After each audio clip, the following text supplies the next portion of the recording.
rahimakumullah.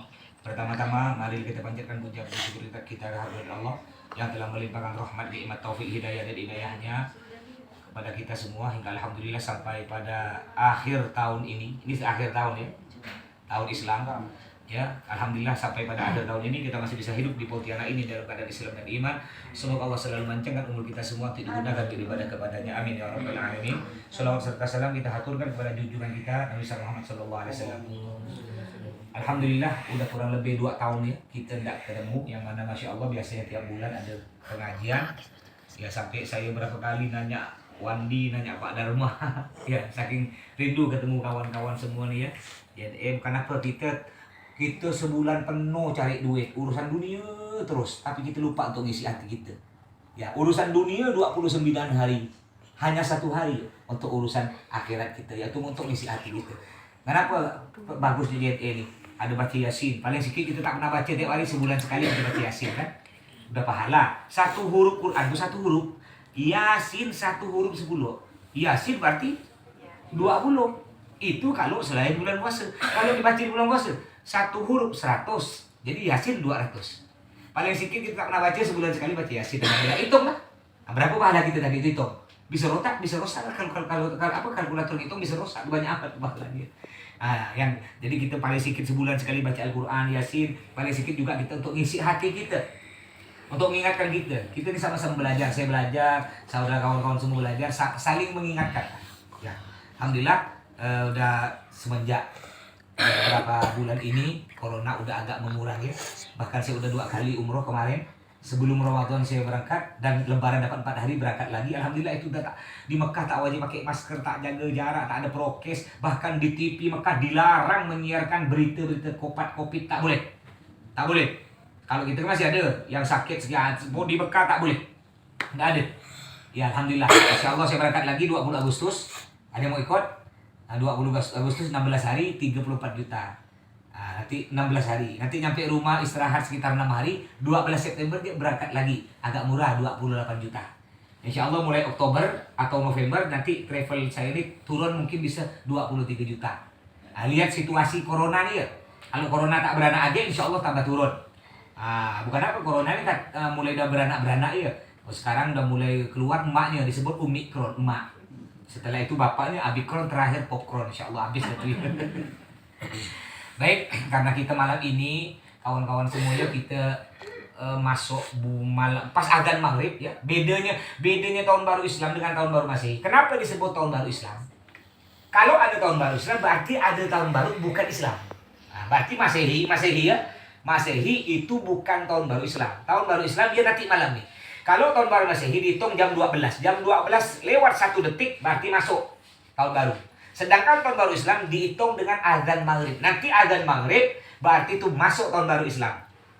Jadi dianjurkan kita akhir tahun sebelum maghrib itu baca doa, namanya doa akhir tahun. Di awal pas azan maghrib, setelah kita sholat maghrib baca doa lagi, namanya doa awal tahun.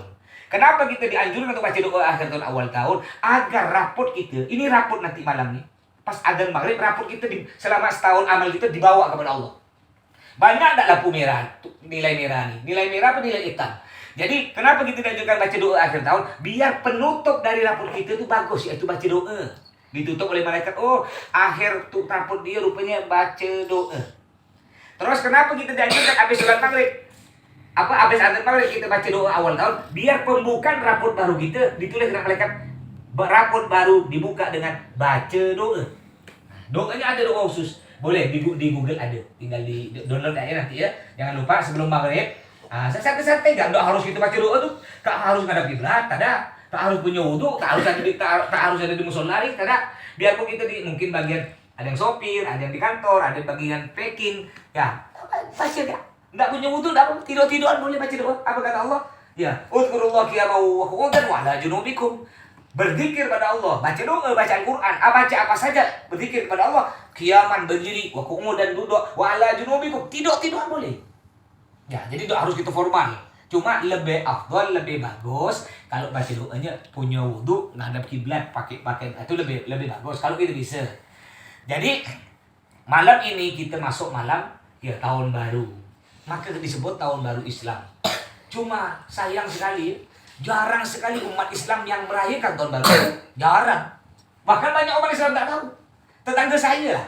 Ya, tetangga saya lah. Padahal kita komplek pondok pesantren. Ketika hidupkan kembang api nanti maghrib, ada. Ya, sekarang alhamdulillah banyak tahu. Ya, cuma kadang-kadang masih. Ketika hidupkan kembang api itu, santri suruh hidupkan. Banyak tetangga nanya, ada apa tuh katanya? Ada apa? Dia orang Islam. Tahun baru sendiri tak tahu. Coba nanti malam 31 Januari. Ya 31 Desember. Coba lihat. Siapa yang ramaikan jalan tuh? Yang ramaikan jalan, yang konvoy, hidupkan kembang api, bakar jagung. Rata-rata mayoritas orang Islam atau bukan? Mayoritas. Bapak, emak, anak turun pakai motor. Konvoy lo, kata dia. Dia lupa yang dirayakan kau itu tahun baru siapa. Sedangkan tahun baru kita seorang, tahun baru Islam, kita tak pernah merayakan. Makanya jangan lupa paling sedikit. Tahun baru Islam itu kita ikut senang lah dalam hati. Walaupun kita tidak menghidupkan kembang api, ya ikut senang. Alhamdulillah tahun baru aku masuk. Paling sedikit lah tuh. Makanya nanti di 10 Muharram, malam ini kan masuk tanggal 1 Muharram. Ya, 10 Muharramnya, yaitu hari Senin depan, itu disebut hari Asyura. Ya, hari Asyura itu 10 Muharram. Itu dianjurkan mengerjakan ada 12 perkara di situ. Nanti ya 10 Muharram. Makanya saya beritahu sekarang, ya, agar nanti 10 Muharram bisa melaksanakannya. Saya insya Allah dari habis acara ini langsung ke daerah Pipinyo ngisi ceramah. Besok siang mungkin ada yang ngarah ke Mempawah, besok ada tugas. Hasilnya sehingga habis duhur saya ceramah di Masjid Al-Falah Mempawah dekat rumah adat Melayu tuh yang besar tuh. Insyaallah besok habis duhur. Atau kalau mau malam minggunya saya ceramah di Parit Gaduh, Bujama. Mungkin ada mau ikut atau mau ikut jadi mujahidin, ada 13 Agustus saya ceramah di halaman Masjid Mujahidin malam Ahad. Di acara Agama Akbar Pontianak bersolawat. Jadi hari Senin depan, pokoknya dihitung 10 ya dari malam hari besok ya. Besok hari apa? Sabtu, Ahad, Senin, Selasa, Rabu, Kamis, Jumat, Sabtu, Ahad, Senin. Berarti ini disebut hari Asyura, ke-10 bulan Muharram. Ini hari yang sangat penting. Sampai-sampai disebutkan dalam kitab fi yaumi asyura asyurun tattasil bihatnatani falaha fadlun nukil. Di hari Asyura ada 12 perkara yang dianjurkan kita lakukan.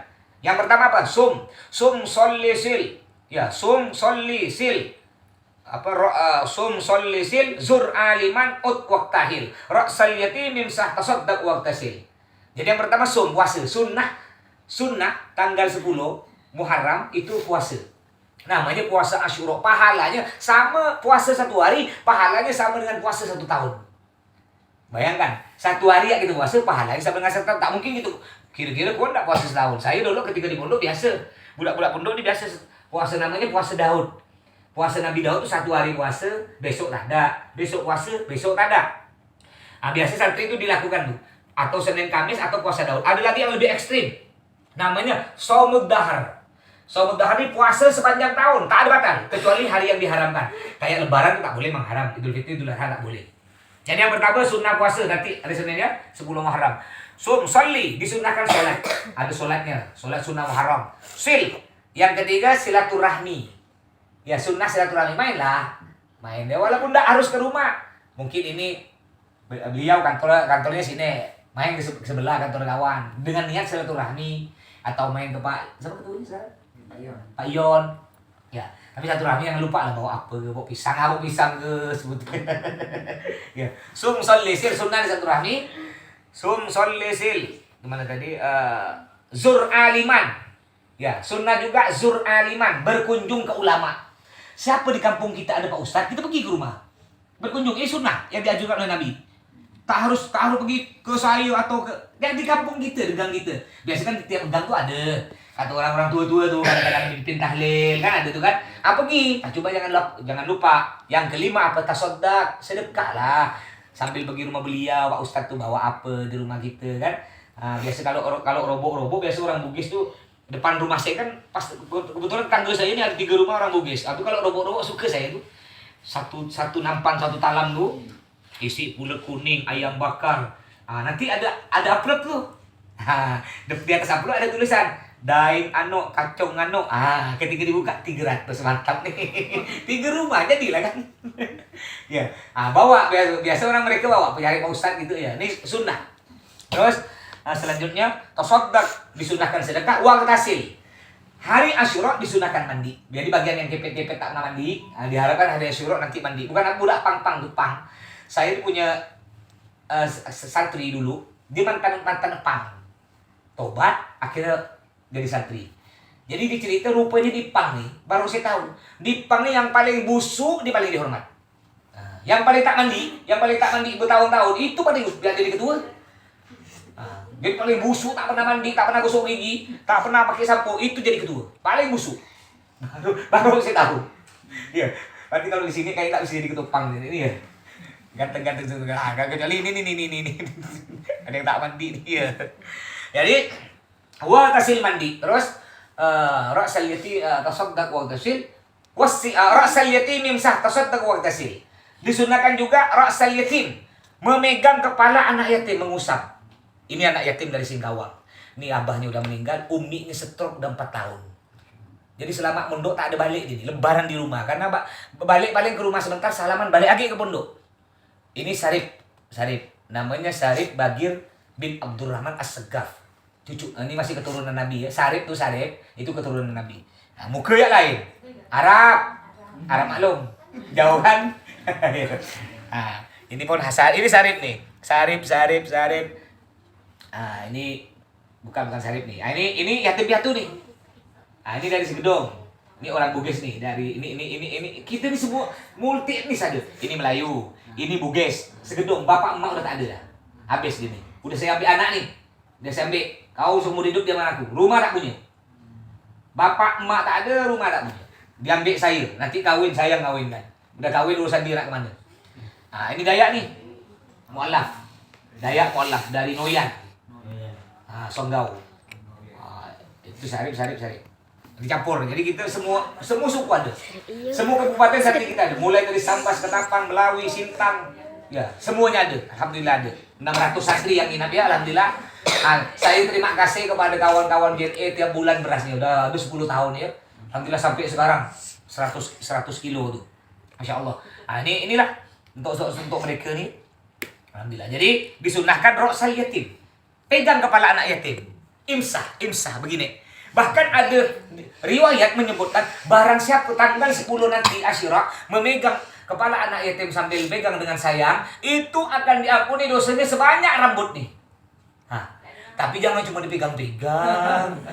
Ya beri duit lah. Kata si yatim, kata dia, enggak pegang kepala aku.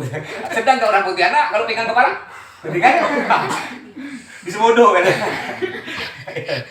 Ra'sal yatim imsah tasaddaq wa tasil. Dianjurkan juga ut ini artinya menjenguk orang sakit. Mungkin ada kawan sakit, keluarga sakit, tetangga sakit, jenguk. Ya, waktahil. Nah, sunnah juga pakai celak. Nih kayak saya nih. Saya pakai celak. Pakai celak ini bukan cuma hari Asyura, setiap hari.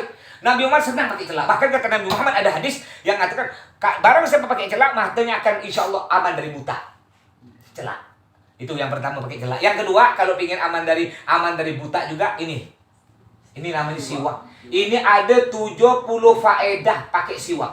Ini sunnah dari Nabi. Pakainya gini biasa kayak gitu. Ya, cuma saya kadang-kadang kalau tengah ceramah pakai gini atau orang senyum-senyum ketawa dia ulu-ulu ketawa dia. Degil padahal sunnah Nabi diketawakan. Tapi kalau rokok ada. Biasa itu. Nah, ini banyak faedahnya. Di antaranya insya Allah aman dari stroke. Ini ada dalam kitab nih. Aman dari buta insya Allah. Kuat apalan. Yang paling penting orang yang rajin istiqomah pakai siwak apalagi setiap sholat, nanti ketika dicabut nyawa tak ada sakit. Cabut nyawa itu lebih sakit dari sembelih, gelepar. Nah, kalau pengen tak sakit istiqomah. Istiqomah artinya terus setiap sholat lah perlu paling sedikit. Pakai ini siwak murah di toko Ahbab tuh. Mana Ahbab? Sebelah banget tangga gitu asli. 10.000 ya, bisa setahun. 10.000 setahun. Rokok sebungkus 20. Tak cukup 1 hari gitu. Jadi waqtasil wasi 'alal iyal. Nah, ini penting juga nih. Wasi 'alal iyali, disunnahkan nanti tanggal 10 Muharram hari Senin depan tuh senangkan keluarga, senangkan. Mungkin biasa di rumah makan lauk telur, agak naik sedikit lauk ayam. Ya, walaupun kepala ayam, yang penting ayam dah. Ya, judul dia. Atau mungkin anak-anak tak pernah jarang jalan kan. Nanti tanggal 10 Muharram senangkan keluarga rumah tuh. Senangkan, bawa yuk ke mall yuk. Ya, atau mall mahal. Ya, nah, bawa ya ke dekat sini Taman Raksasa. 10.000 cukup. Belikan pentol, belikan sosis. Yang penting senang mereka. Wasi alal iyali gollim dufro.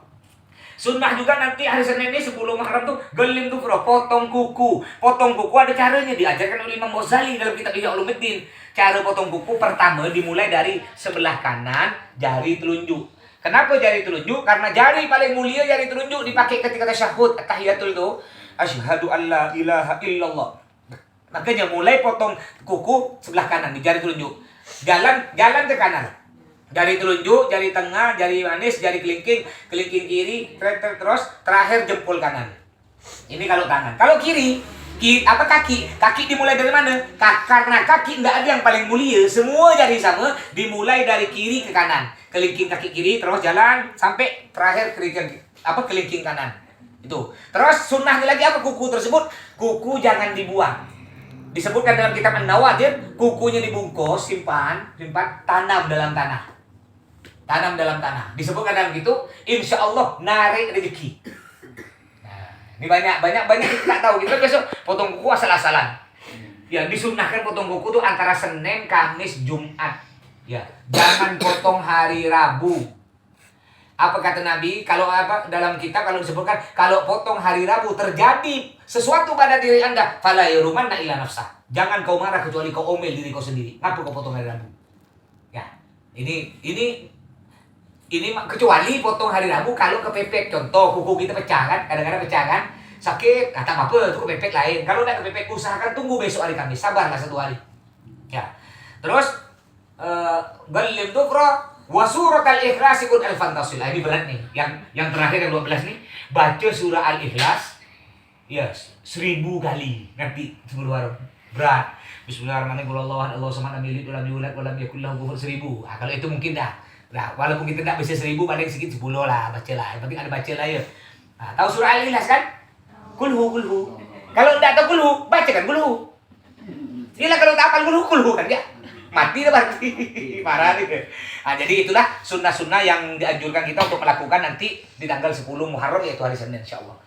Baik, sampai di sini mungkin ada pertanyaan seperti biasa. Silakan tentang bab ini atau tentang yang lain. Ya. Sila. Enggak apa-apa, enggak apa-apa. Alas.